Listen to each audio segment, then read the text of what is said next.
আজকে বইমেলা দেখতে গিয়েছিলাম। বইমেলা দেখতে হাঁটতে হাঁটতে বইমেলা যাবো, তো সেখানে গিয়ে উপস্থিত হয়ে কী করলাম সেটা আজকে দেখাবো।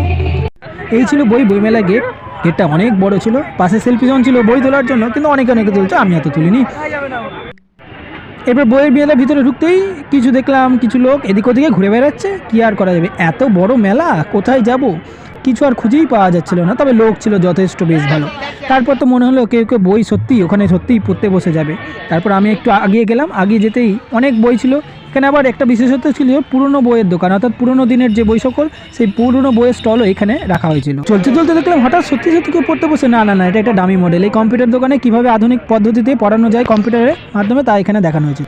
তারপর এই যে কিছু, এগুলো আমাদের জেলের আসামিরা তৈরি করেছিল, খুব সুন্দর জিনিস। মেলায় চলতে চলতে দেখা হয়ে গেছিলো সেই শীর্ষেন্দু মুখোপাধ্যায়ের সঙ্গে। আমার বইয়ের সংকলন ছিল পথের দাবি শরৎচন্দ্রের এবং সাহিত্য শিখন পথ।